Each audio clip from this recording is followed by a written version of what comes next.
Hey everybody, welcome to the Mid-Ohio Rock Show. Peace out to you. I'm Tommy Barnes. Been what, Ronnie, since last time we had a chance to hook up and do this? Yes, since we had our little run-in with the Federales. Yeah, Ronnie and I got hooked up last year with a White Lightning run and ultimately ended up in what was it, Leavenworth? I think. Yeah, the revenue were caught up with us. Yeah, so anyway, tell you what, we're at a really cool joint in downtown Mansfield. There's such a great revitalization going on in Mansfield. Final Friday concert series, Ronnie, a new microbrewery with Phoenix, downtown housing, just a lot of electricity going on down here. Good stuff. But we're in a place that I want you to kind of describe to us. Where are we actually filming tonight? We're at City News, downtown Mansfield, Suzy Soprano's place, and her father started it in 1939, I believe, and it was just the place to go to get your news and everything else, and Suzy's kept it going, kind of revitalized, and she does the whole cigar thing now, and has some little jams in here with different people, and she had one a while back, and I thought it was so neat with just a bunch of players, which you guys will see here shortly, and it turned out so good. I said, we got to film this. I called Tommy Ryan, and here we are. Yeah, it was about 2 months ago. We kind of got the scheme going on, and as you kind of pan around, perhaps Ryan will get a chance to just give you a quick shot of the studio where we're actually at here inside the building. It's just really cool and quaint. We got couches back here, nice little area back here, and some great musicians. Kind of similar to last year at the Blueberry Fest when we did the Guitar Heroes, Guitar Heroes. We kind of grabbed individuals and a who's who, and we've got a gigantic list. We're talking some real heritage musicians around here. This is going to be quite a treat for a lot of people, including us. Yeah, exactly. So the scheme is we're going to kind of sit down with some of these cats tonight, talk to them about their music and their career, and then Ryan, our producer, is going to film them and give you a chance to see what this great musical heritage has been about in the Mansfield area. Now, I got to stop and tell you, Ronnie and I are now in our 50s. Our eyesight not quite as good as it used to be. So what we're going to do, instead of trying to read this thing that we can't see very well, so we're going to have Ryan just kind of scroll down the names of all the guys you're going to check out tonight. Or maybe not. Maybe we'll just make a surprise as we go. We might just do it like this. Whoa. And people just like, oh, I know him. That might be more fun. Oh, man, it's going to be a blast. So thanks for hanging out with us. It's been a real riot the last 5 or 6 shows doing a show. It's been a real riot. Yes, hasn't it? Fire. It's been a real riot doing rock show the last 5 or so years, and whether we're doing it at the Bismuth Company or here at City News, just wherever, it's been a real cool blast. You know what I'm talking about? All right. Well, let's get some music on. We'll get some conversation going, and thanks for hanging out with us on Mid-Ohio Rock Show.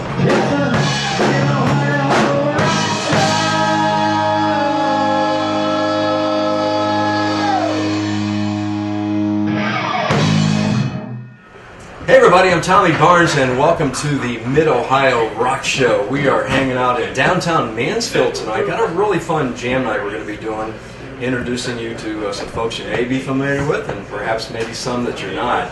We once again want to thank Suzy Soprano of City News for allowing us to come down here and film and enjoy some great atmosphere and just a really cool Friday night.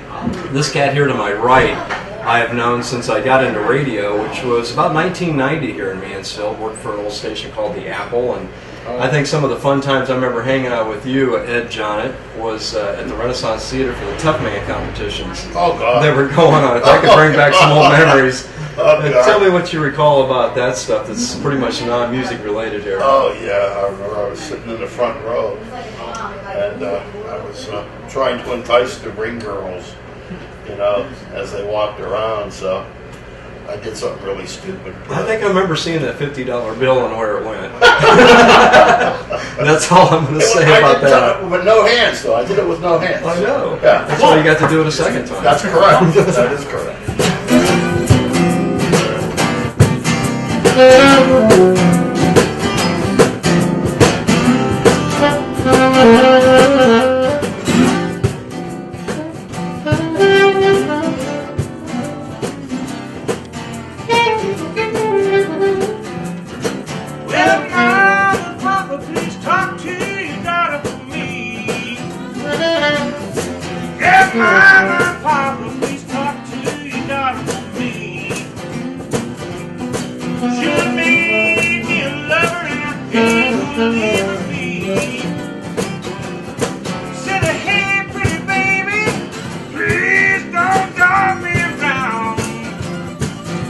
Hey, pretty baby, please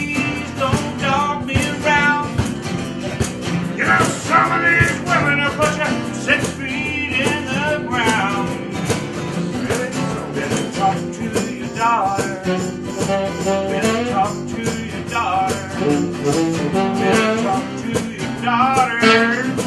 Better talk to your daughter. She done made me love her, and I ain't gonna leave her be. All right, Brian.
As I mentioned, Ed is from the Pittsburgh area, been playing music just a ton of years. And back when I was working and I mean that for like 5 or 6 years, not And decades. if you put those two numbers together, you got it right. So it's 56 years. I know that. It was a while. And you say 56 years, and I remember seeing a poster of you Oh, God. from Pittsburgh. Circa 1970s. Yeah. Yes. Tell me about just growing up there and doing that kind of stuff. Terry was known, you knew him as Terry Trunzo, Right. but his on-air name was Terry Lee. And he was a DJ, and he also did concert promotions, and he had a TV show as well. And I had a band called the Rhythm Kings, which was extremely popular back then in the 70s. I mean, we were the band in Pittsburgh. We were playing 7 nights a week, 8 gigs a week, Saturday afternoon, and then every night. And Terry had hired us to do some concerts, and he also hired us to do his New Year's Eve TV show. It was like a dance party thing. And we played 2 songs live at the NBC affiliate there in Pittsburgh. I remember one of Terry's things that he recalled and kind of tried to bring back to the area was Wixie Radio. So that probably resonates with you, doesn't it? Right, yeah. And I think a lot of people here, because it seems that I'd heard that maybe Cleveland had a Wixie and possibly even Detroit and the Pittsburgh. So there Pittsburgh was had a Wixie, a connection yeah. in the northern part of the country for that. Yeah. Terry he really helped the Pittsburgh music scene. He was very pro, live music, let's promote, blah, blah, blah, and it's a shame. We need more of those kind of people in every city, because the live music scene has just gone, But here you are, as you mentioned, 56 years later, getting ready to play for us tonight. So Yeah. you never lose the love of playing, Oh, do no. you? No, I'm playing more now than I have in the last 30 years. I'm probably doing 3 to 4, sometimes 5 weeks. Yeah, that's quite a bit. Yeah, I travel a lot back from here to Pittsburgh, Mm-hmm. quite a bit. And then there's some Eastern stuff. Got kind of an interesting question to see if you can recollect. You're on stage, you're playing. Who's the most famous person that has been staring back at you in the audience? Oh, wow. Staring back at me. Enjoying your show, let me also add that. Wow. I'll just say Raquel Welch. No, no. Larry Carlton. Larry Carlton, oh wow. Yeah. That's pretty slick. And then years later, I ended up sitting in with him at the Blue Note in New York City. No kidding. It was back in, it was, God, when was it? 06. Was that 18? August of 06. 1806? No, yeah. Just had to lighten the moment there. Couple centuries up. But I had gone to see a friend of mine, Sid McGinnis, who was one of the guitar players on David Letterman's show. He's been with Paul Schaefer since Letterman was on the quote Late Show, after Johnny Carson. Right.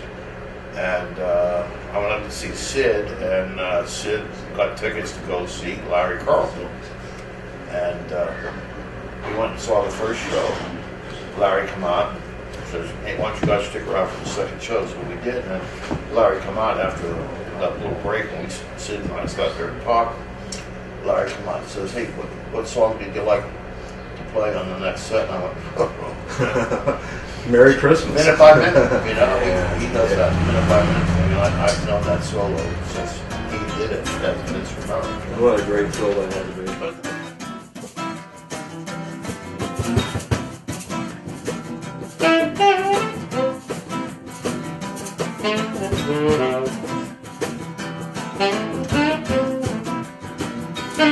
Hey, good looking.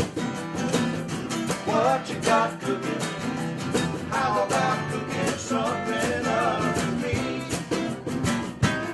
I said, hey, sweet baby, don't you say baby, gotta find us a brand new recipe.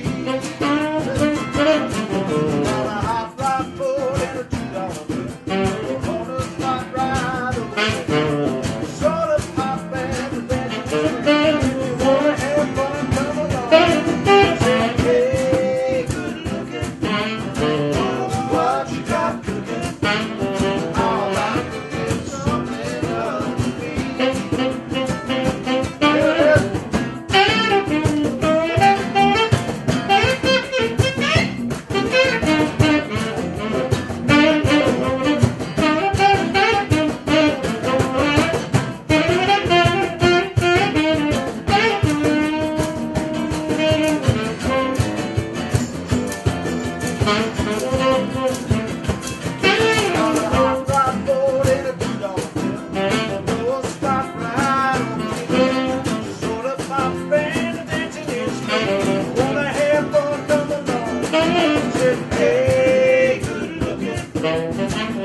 What you got cooking? How about cooking something up for me?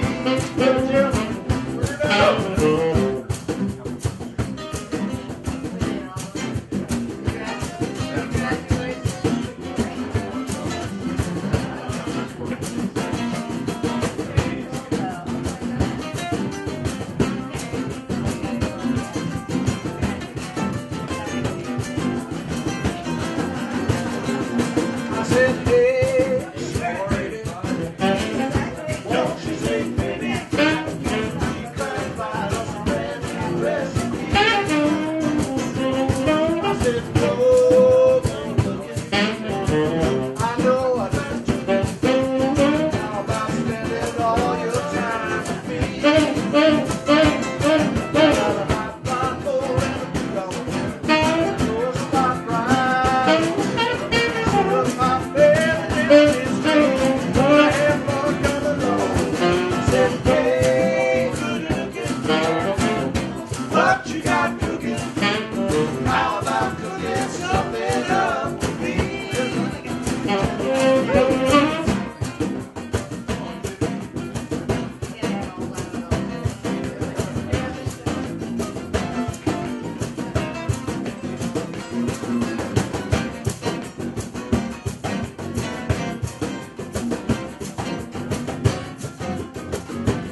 what you got cooking? How about cooking something up with me?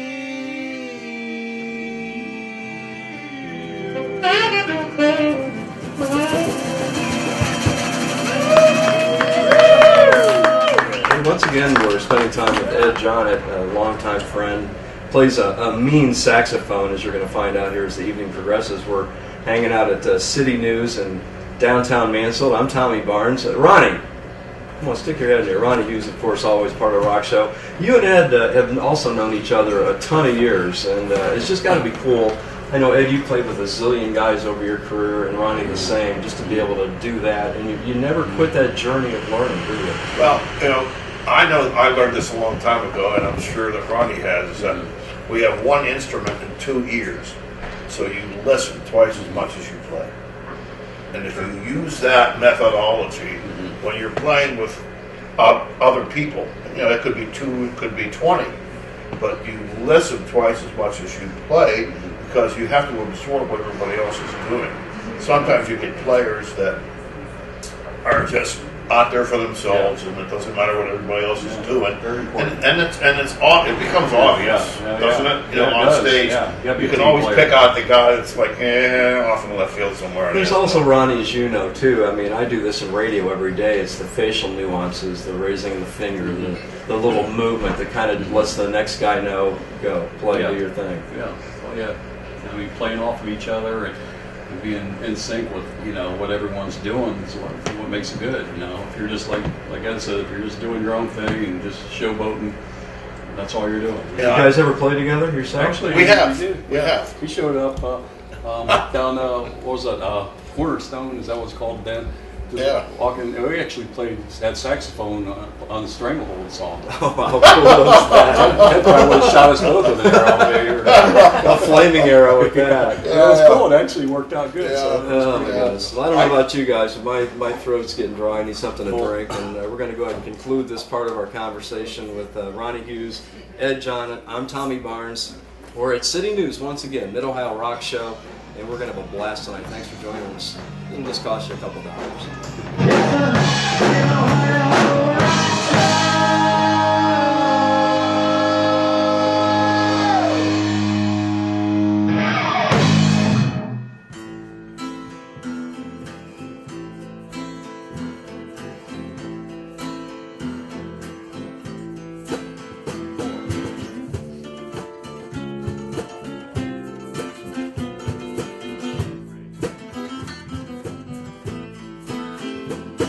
Thank you.